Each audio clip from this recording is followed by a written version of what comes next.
নমস্কার, আপনারা দেখছেন জেলার 1 নম্বর অনলাইন ও TV channel Birbhum RC TV. আপনাদের সঙ্গে আমি শুভাশিস। শুরু করছি আজকের সংবাদ। বিস্তারিত সংবাদে যাওয়ার আগে দেখে নেব সংবাদ শিরোনাম।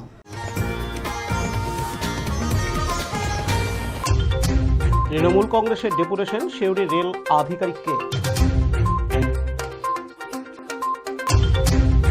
ঐতিহ্যবাহী খাদ্য মেলা উৎসব ও বার্ষিক প্রদর্শনী অনুষ্ঠান মোহাম্মদবাজারে অনুষ্ঠিত হল Muthaberia premier league season 3 cricket final খেলা। এবার সংবাদ বিস্তারিত।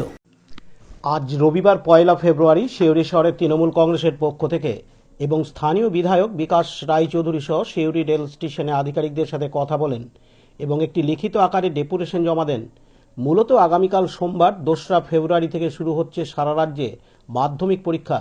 সেই পরীক্ষার কথা চিন্তা করে বিশেষ করে ছাত্রছাত্রীদের কথা মাথায় রেখে রেলের কিছু দায়িত্ব কর্তব্য পালন করে সেক্ষেত্রে খুব ভালো হয়।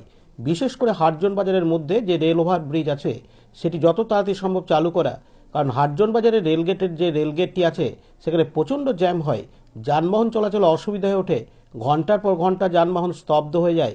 পরীক্ষার সময় ছাত্রছাত্রীরা যদি এখানে আটকে যায় তাহলে তাদের পরীক্ষা দিতে অসুবিধা হবে। এদিন এই ডেপুটেশনে উপস্থিত ছিলেন স্থানীয় বিধায়ক বিকাশ রায়চৌধুরী, সিউড়ি পৌরসভার সমস্ত কাউন্সিলর, সিউড়ি শহর সভাপতি সহ যুব ও ব্লক স্তরের তৃণমূল কংগ্রেসের নেতৃত্ববৃন্দ। এই স্থানীয় বিধায়ক বিকাশ রায়চৌধুরী জানান, আজকে আমরা এসেছি আমাদের সিউড়ি রেল স্টেশনে, এখানে আধিকারিকদের সঙ্গে একটু কথা বলতে, একটা ডেপুটেশন দিতে। ডেপুটেশনটা ছাত্রছাত্রীদের সাথে আগামীকাল থেকে আমাদের এখানে সারা পশ্চিমবাংলায় মাধ্যমিক উচ্চ মাধ্যমিক পরীক্ষা শুরু হচ্ছে। সেক্ষেত্রে রেলের কিছু দায়িত্ব কর্তব্য তারা যদি পালন করে তাহলে আমার মনে হয়, আমাদের সকলের মনে হয়, এখানে আমার সিউড়ি মিউনিসিপ্যালিটির সমস্ত কাউন্সিলর আছেন,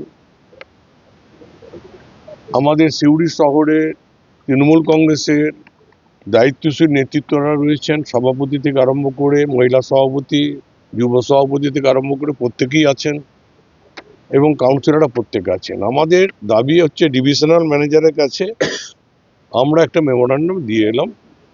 কাল থেকে পরীক্ষা শুরু হচ্ছে সিউড়ি শহরে ব্যাপকভাবে, বিশেষ করে হাটজন বাজার এইখানটায়। আপনারা প্রত্যেকেই জানেন 8 বছর ধরে এই রেলের এই ফ্লাইওভার করার ব্যাপার নিয়ে বিভিন্ন সময়ে বন্ধ থাকা এবং এর ফলে মানুষকে নানা সমস্যার মধ্যে পড়তে হয়েছে। যানজট থেকে আরম্ভ করে সেটা তো বড়, প্লাস অনেক মানুষ দুর্ঘটনা এখানে ঘটে গেছে। তো এই পরীক্ষা জীবনে বড় পরীক্ষা হচ্ছে মাধ্যমিক উচ্চ মাধ্যমিক। সেই পরীক্ষার সময় ছেলেদের মাথায় চাপ থাকে, মেয়েদের মাথায় চাপ থাকে এবং তারা বাড়ি থেকে বেরোয় সঠিক সময়ে যাতে আমরা পৌঁছাতে পারি। পার্থ দাসের report, Birbhum RC TV, Suri. Dubrajpur Shri Shri Ramakrishna Ashram পরিচালিত অভেদানন্দ সেবা মঙ্গল হাসপাতাল বীরভূম জেলার বুকে একটি অন্যতম সেরা চক্ষু হাসপাতাল। এখানে প্রত্যেক দিন স্বল্প মূল্যে অত্যাধুনিক যন্ত্রপাতির সাহায্যে অভিজ্ঞ চক্ষু বিশেষজ্ঞের দ্বারা চক্ষু পরীক্ষা ও চক্ষু ছানি অপারেশন, ফেকো মাইক্রো সার্জারি করা হয়। এছাড়াও এই হাসপাতালে অতি স্বল্প মূল্যে যাবতীয় পরীক্ষা নিরীক্ষা, যেমন রক্তের সমস্ত রকম পরীক্ষা, ইসিজি, ইউএসজি, থাইরয়েড পরীক্ষা করা হয়। এখানে অতি স্বল্প মূল্যে চশমাও তৈরি করা হয়। এছাড়াও এখানে প্রত্যেক দিন বিনামূল্যে অন্যান্য রোগেরও চিকিৎসা করা হয়। আমাদের আদর্শ শিব ক্যানে চিপ সেবা। যোগাযোগের নম্বর 9382571046 অথবা 95645549। Sinchan education and rural entrepreneurship foundation নামক স্বেচ্ছাসেবী সংস্থার উদ্যোগে গতকাল শনিবার 31শে জানুয়ারি মোহাম্মদবাজার ব্লকের কাপিস্টা গ্রাম পঞ্চায়েতের কদমপুর ফুটবল ময়দান ও প্রকৃতির আভা অর্গানিক ইনিশিয়েটিভ সংলগ্ন এলাকায় ঐতিহ্যবাহী খাদ্য মেলা ও কৃষি প্রদর্শনী অনুষ্ঠিত হয়। ছড়িয়ে ছিটিয়ে থাকা স্টলের টেবিলে রাখা নানান কৃষিজাত পণ্য সামগ্রী এবং অন্যদিকে লুপ্ত প্রায় বিভিন্ন ধরনের রান্নার বাহারে সুসজ্জিত হয়ে ওঠে মেলা প্রাঙ্গণ। সেই সঙ্গে আদিবাসী নৃত্য, কচিকাচাদের ক্রীড়া প্রতিযোগিতা এবং বিষমুক্ত খাবার ও পুষ্টিকর শাকসবজি বিষয়ক নাটকের মাধ্যমে মেলাটি প্রাণবন্ত হয়ে ওঠে। সদ্য শেষ হওয়া আদিবাসী সম্প্রদায়ের বাদনা পরবের রেস ধরেই মূলত এলাকার আদিবাসীদের নিয়ে ধামসামাদল সহকারে নাচ গানের প্রতিযোগিতা অনুষ্ঠিত হয়। এলাকার বিভিন্ন আদিবাসী সমাজের মুস্তাগিরদেরও অনুষ্ঠানে সম্মানিত করা হয়। স্থানীয় এলাকার চাষিদের উৎপাদিত বিভিন্ন ধরনের পণ্য সামগ্রী দিয়ে স্টল সাজানো হয়। সাথে সাথেই আদিবাসীদের অন্যান্য খাবারগুলির মধ্যে যেসব গুণাগুণ রয়েছে সেই ধরনের খাদ্যগুলিও স্টলের মধ্যে স্থান পায়। দৈনন্দিন জীবনে যে সমস্ত খাদ্য সামগ্রী খেতে অভ্যস্ত সেই ধরনের খাবারের স্টল এবং নিজেদের আদিবাসী সাংস্কৃতিক অনুষ্ঠান হিসেবে ধামসামাদলের তালের নৃত্যগানের অনুষ্ঠানে যোগদান করে যায় সেই বাদনা পরবে সামিল হওয়ার চিত্র লক্ষণীয়। হারিয়ে যাওয়া খাদ্যদ্রব্য বিশেষ করে মোলের লাঠা, পাত পোড়া পিঠে, গুগলি, চ্যাং মাছের ঝোল, বিভিন্ন ধরনের শাক রান্না সহকারে শোয়া পায় টেবিলে সাজানো অবস্থায়। এছাড়া কৃষি প্রদর্শনীতে অন্যান্য ফসলের মধ্যে কালো আলু সবার দৃষ্টি আকর্ষণ করে এবং কৃষি প্রদর্শনীতে প্রথম পুরস্কার লাভ করে বলে জানা যায়।